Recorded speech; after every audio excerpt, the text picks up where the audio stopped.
முடிஞ்ச அளவுக்கு லேடீஸ் வீட்டில் ஹவுஸ் ஒய்ஃபாக இருக்காங்க, குழந்தைங்கள டேக் கேர் பண்ணிகிட்ருக்க மதர்ஸாக இருக்கவங்க எல்லாமே அக்கம் பக்கம் போய் பேசுவோம். அக்கா மாதிரி இருக்காங்க, அம்மா மாதிரி இருக்காங்க, நம்ம ஒரு பாட்டி மாதிரி இருக்காங்க, எஸ்பா அந்த மாதிரி இருக்காங்க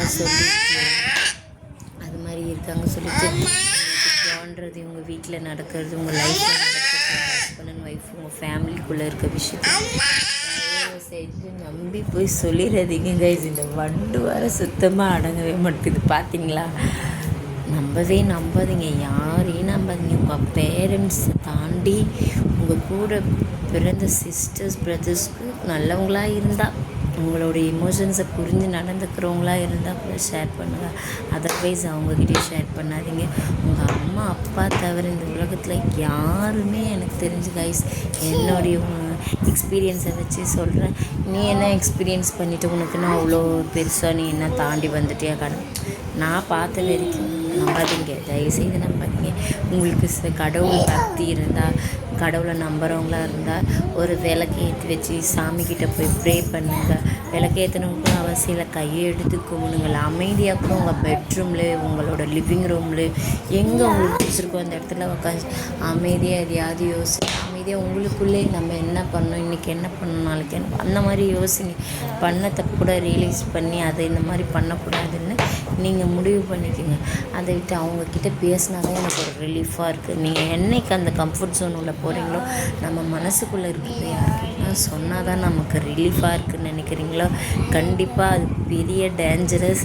அது உங்களோட கம்ஃபர்ட் ஜோனும் கிடையாது, அது ஒரு ரிலீஃப் ஜோனும் கிடையாது. நீங்கள் ஒரு பெரிய டேஞ்சரஸ் ஜோனில் என்ட்ரி ஆகுறது. உங்களை நீங்கள் செல்ஃப் ஒர்த்தாக நினைங்க. உங்களுக்கு தோன்றது உங்களுக்குள்ளே நீங்கள் யோசிச்சு பாருங்கள், பேசி பாருங்கள், மிரரை பார்த்து பேசுங்க, தனியாக உட்காந்து பேசுங்க, கடவுள்கிட்ட போய் உட்காந்து பேசுங்க. மனிதர்கள்கிட்ட மட்டும் நம்பி பேசாதீங்க. நம்மளும் ஒரு ஹியூமன் பீயிங் தான், நான் இல்லைன்னு படிக்கல. ஆனால் அடுத்தவங்கக்கிட்ட சொன்னால் தான், கொஞ்சம் வாய் விட்டு பேசினா தான் எனக்கு ரிலீஃபாக இருக்கணும். உங்கள் பேரண்ட்ஸ் கிட்டே பேசுங்க. உங்களுக்கு சொன்னால் அட்ஜஸ்ட் பண்ணிப்போ, சரி அப்படி தான் இருக்குன்னு சொன்னாலும் கடவுள்கிட்ட சொல்லுங்கள். உங்களுக்குள்ளே பேசுவீங்க. உங்கள் குழந்தைங்க சின்ன குழந்தைங்க தான், அவங்களால நம்ம எமோஷன்ஸ்லாம் எப்படி புரிஞ்சுக்க முடியும்? அதுவே சின்ன பாப்பா அப்படிலாம் தயவு செய்து நினைக்காதீங்க. பெரியவங்களுக்கு இருக்க மெச்சூரிட்டியை விட குழந்தைங்களுக்கு தாங்க இப்போ ரொம்பவே மெச்சூர்டாக இருக்காங்க. உண்மையாக என் 2 பசங்களை பார்க்கும்போது எனக்கு நான் எவ்வளோ தனியாக இருந்து ஃபீல் பண்ணிக்கிறேன், எவ்வளோ கஷ்டம்லாம் கோத்ரூ பண்ணி வந்திருக்காங்க. ஆனால் என் பையன், எனக்கு 2மே பசங்க தாங்க, ஆம்பளை பசங்க தான். ஆனால் கண்டிப்பாங்க சச்சு ஜெம்முங்க என் 2 பசங்களும். உண்மையாக நான் எப்போல்லாம் டவுன்ஃபால் ஆகிறோமோ அப்போல்லாம் என் பசங்க என்னம்மா ஆச்சு, உண்மையாக என் ஹஸ்பண்ட் கூட கேட்டிருக்க மாட்டாருங்க. அந்த மாதிரி என் பசங்க கேட்பாங்க. ரொம்பவே எனக்கு உண்மையாக கடவுளே என்கிட்ட பேசுகிற மாதிரி இருக்குங்க. அந்த முருகரே என்கிட்ட கேட்குற மாதிரி இருக்கும். அம்மா படுத்துக்கம்மா, அம்மா சரியாக போயிடும்மா, அம்மா அழுகாதம்மா, ஏம்மா நான் அமைதியாக இருந்தாலுமே என் பெரிய பையன் கேட்பாங்க அடிக்கடி. சும்மா ரேண்டமாக ஏதாச்சும் நினச்சிட்டு இருப்பாங்க. அமைதியாக அம்மா ஏம்மா என்னம்மா ஆச்சு, ஏம்மா சோகமாக இருக்க, என்னம்மா ஆச்சு, அப்பா உன்னை திட்டாரம்மா, உன்னை அடிச்சுட்டாரம்மா. என் ஹஸ்பண்ட் அடிச்சதெல்லாம் கிடையாது, அவனாக அசியூம் பண்ணிட்டு அந்த மாரி கேட்பாங்க. என் பெரிய பையன் எனக்கு ரொம்பவே சப்போர்ட்டுங்க. அவனுக்கு 3.5 years தாங்க ஆகுது. என் குட்டி வண்டுக்கு 2 வயசு தாங்க ஆகுது. 2மே ரொம்ப மெச்சூர்டாக நடந்துக்குங்க. என் ஹஸ்பண்டு கூட என்னை எம்பத்தி பண்ணுற அளவுக்கு டைம் கிடையாது, எஃபோர்ட் கிடையாது. கண்டிப்பாக நான் நிறைய டைம் அந்த இன்ஸ்டாவில், இந்த வாட்ஸ்அப் ஸ்டேட்டஸ்லாம் படிப்பேன். எந்த ஒரு பெண்ணுக்கு அப்பா லவ்வோ, எங்கள் அப்பா லவ் எனக்கு கிடச்சிருக்கு இல்லை சொல்லலை, ஹஸ்பண்ட் லவ்வோ கிடைக்கலையோ அவங்களுக்கு கடவுள் ஆண் குழந்தைய கொடுப்பாராம். அந்த ஆண் குழந்தைங்க அவங்க அம்மாவை அவ்வளோ லவ் பண்ணுங்களாம் அப்படின்னு நான் படிச்சிருக்கேன். அதெல்லாம் படிக்கும்போது மாதிரி க்ரிஞ்சாக இருக்குங்க.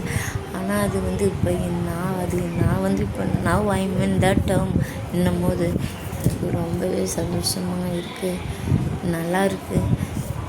மக்களை நம்பாதீங்கன்னு சொல்லிட்டு நீ என்ன வீடியோ எடுத்து நீ மக்கள்கிட்ட தானே சொல்கிறேன்னு நினைக்காதீங்க.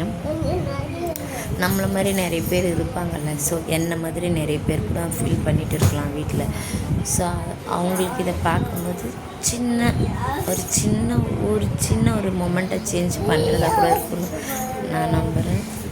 ஸோ நீங்களும் இது மாதிரி இருக்க ஃபாலோ பண்ணிக்கோங்க. யாரையும் ட்ரஸ்ட் பண்ணவே பண்ணாதீங்க. Except your parents, except yourself. அது மாதிரி think positive, stay positive, talk positive. Okay, எப்பயுமே நீங்கள் பாசிட்டிவாக இருந்தால் பாசிட்டிவாக பேசுங்க. உங்களை பற்றி நீங்கள் எப்பவுமே செல்ஃப் ஒர்த்தை டவுன் பண்ணிக்கிற மாதிரி பேசவோ நினைக்கவோ இமேஜினேஷன் கூட பண்ணி பார்க்காதீங்க.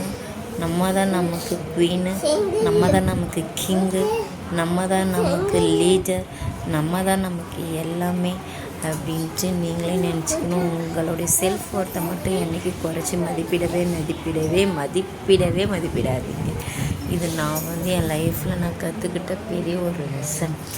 நானே என்னை பற்றி என்னைக்கு சுப்பீரியராக நினைக்க ஆரம்பிச்சனோ, எனக்கு எதுவுமே இல்லைனாலும் என்கிட்ட எல்லாம் இருக்க மாதிரி நான் ஃபீல் பண்ணிகிட்ருக்கேன். ஸோ உங்களால் முடியும். நீங்களும் பாசிட்டிவாக திங்க் பண்ணுங்கள். இமேஜினேஷனில் கூட சுப்பீரியராக இமேஜினேஷன் பண்ணுங்கள். ஸ்ட்ராங்காக இருங்க. யாரையும் நம்பாதீங்க. தேங்க்யூ.